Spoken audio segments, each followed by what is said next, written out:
안녕하세요, 저스티스입니다. 이번 시간에는 제1차 세계대전에 대해서 알아보도록 할 텐데요. 개별 전투보다는 각국이 어떤 이해관계에 따라 이 전쟁에 참여하였고 그 결과 세상이 어떻게 바뀌게 되었는지를 위주로 살펴보도록 하겠습니다. 여러분 재밌게 보시고 유익하셨다면 좋아요 한 번씩만 눌러주시면 감사하겠습니다.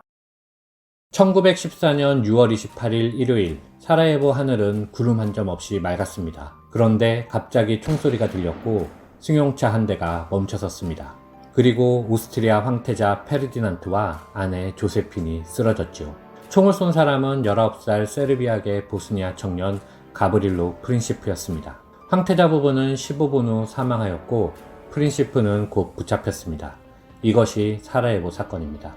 프린시프는 왜 오스트리아 황태자 부부를 살해했을까요? 세르비아는 오스만 제국의 통치를 받고 있다가 1878년 러시아 튀르크 전쟁이 발생한 틈을 타 무장 봉기를 일으킨 후 산스테파노 조약에 따라 독립을 쟁취하였는데, 보스니아 지역이 1908년에 오스트리아에게 합병당하자 민족주의로 불타고 있던 젊은 프린시프가 오스트리아에 대한 반발을 행동으로 옮긴 것이었습니다.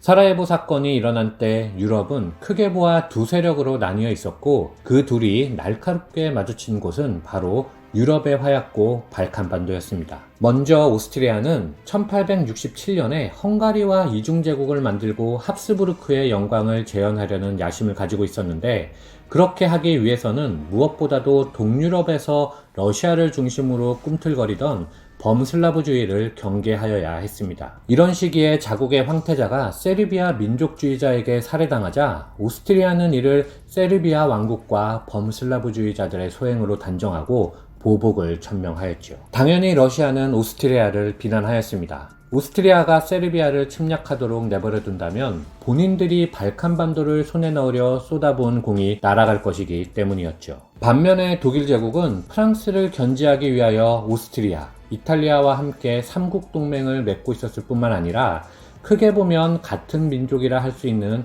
오스트리아의 편에 섰고, 프랑스 역시 독일을 막기 위하여 영국, 러시아와 함께 삼국 협상을 맺고 있었기 때문에 양쪽 진영에서 전쟁의 분위기는 한층 끌어올려졌습니다. 오스트리아는 세르비아에 보낸 최후 통첩이 받아들여지지 않자 1914년 7월 28일 세르비아에 선전포고를 했습니다. 가장 먼저 동원명령을 내린 국가는 러시아였습니다. 스톨리핀이 죽은 후 1911년부터 러시아 혁명운동이 다시 고개를 들고 있었기 때문에 당시 차르 니콜라이 2세는 다른 나라와 전쟁을 하면 혁명운동이 설 자리가 없어질 것이라 생각했기 때문이었죠. 이에 독일 제국은 즉각 러시아의 동원명령을 취소할 것을 요구하였으나 러시아는 거절하였고 1914년 8월 1일 독일이 러시아에 선전포고를 하게 됩니다. 당사자인 세르비아는 뒷전으로 밀려나고 유럽의 강대국들 사이에 국제전이 벌어진 것이었습니다. 아울러 독일은 프랑스에게 중립을 지키면서 독일군에게 군사요새를 제공하라고 요구하였습니다. 반세기 전에 프랑스를 눌러놓았던 자신감이 발현된 것이었죠. 이런 괴상한 요구를 들어줄 리 없었던 프랑스도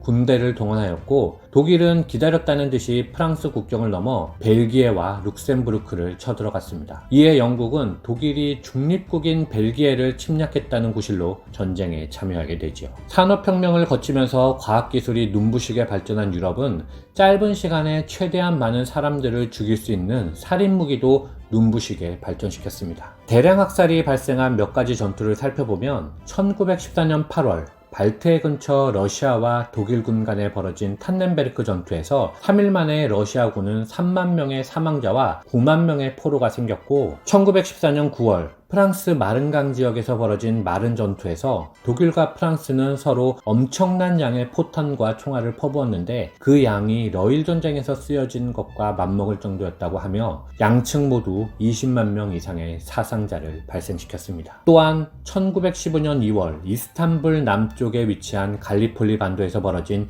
영국 프랑스 연합군과 오스만 제국의 갈리폴리 전투에서도 오스만 측 20만, 연합국 측은 25만의 사망자가 발생하였죠. 하지만 이렇게 큰 전투를 치렀어도 전쟁 상황이 달라지지 않아 각국은 참호를 파고 장기전 태세로 전환하였으며 전쟁 비용을 대야 하는 국민들도 허리띠를 졸라맬 수밖에 없게 되었습니다. 이렇게 오스만 제국은 독일의 편에 섰고 이탈리아는 오스트리아의 영토가 탐이나 1915년 5월 삼국 동맹을 깨고 런던 조약을 체결하면서 연합군 편에 가담하게 됩니다. 1915년 10월 불가리아는 마케도니아를 차지하기 위하여 독일과 함께 세르비아로 쳐들어갔고 중립을 지키던 루마니아는 1916년 8월 자신들의 땅을 지키기 위하여 연합국 편에 섰다가 온 나라가 짓밟혔으며 1917년 6월 그리스는 동맹국인 세르비아가 불가리아의 침입을 받자 연합국 진영으로 가담하였습니다.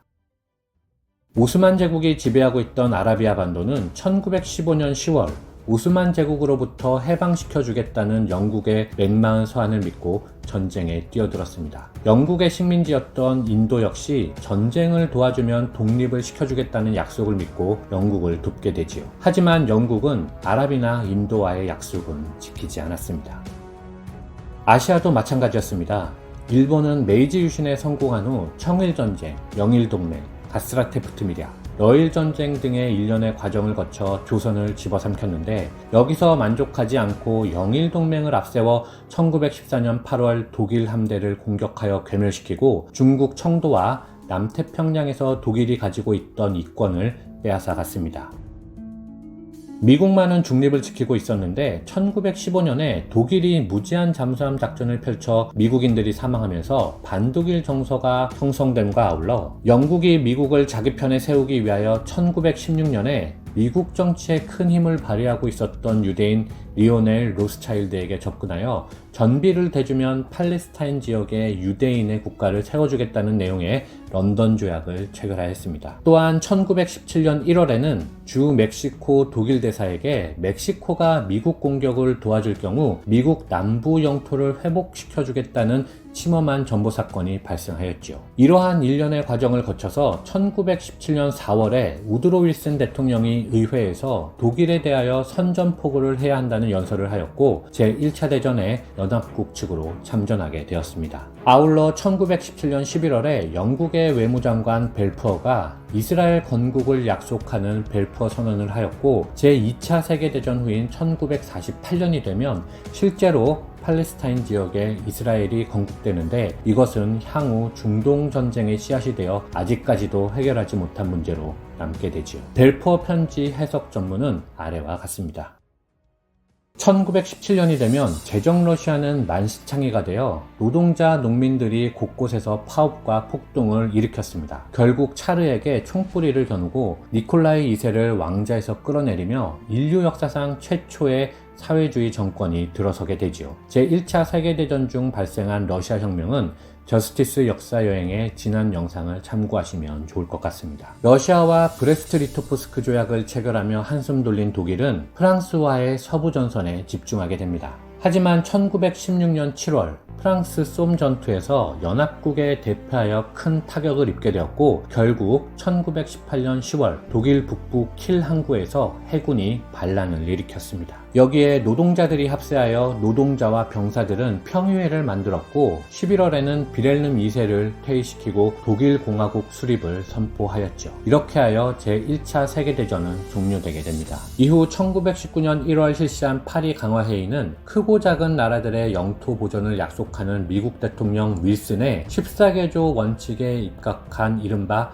민족 자결주의를 채택하였는데 이는 패전국의 식민지에만 해당되는 것이었습니다. 같은 해 프랑스의 베르사유 궁전에서 독일은 베르사유 조약에 서명하였고 이듬해 1월에 조약은 공포되었습니다. 이에 따라 독일과 오스트리아에 저항했던 유럽의 약소국들은 체코슬로바키아, 유고슬라비아, 폴란드 등의 독립국가들을 세우게 되지요. 이후 1920년이 되면 윌슨 대통령의 제안에 따라 창설되었지만 정작 미국은 참가하지 않았던 국제연맹의 승인에 따라 아라비아 반도가 영국과 프랑스에 의하여 이라크, 시리아, 레바논, 남시리아의 4개 지역으로 분할되었습니다. 남시리아는 공식적으로는 영국이 팔레스타인이라 부르는 지역이었고 윈스턴 처칠은 이 지역을 요르단강을 경계로 동쪽은 요르단 왕국, 서쪽은 팔레스타인으로 나누었지요. 결과적으로 영국은 아랍인 그리고 유대인과의 약속을 모두 외면한 것이었습니다. 일본 역시 조선의 3.1 독립투쟁을 무자비하게 탄압하였고 뒤따른 중국의 오사운동도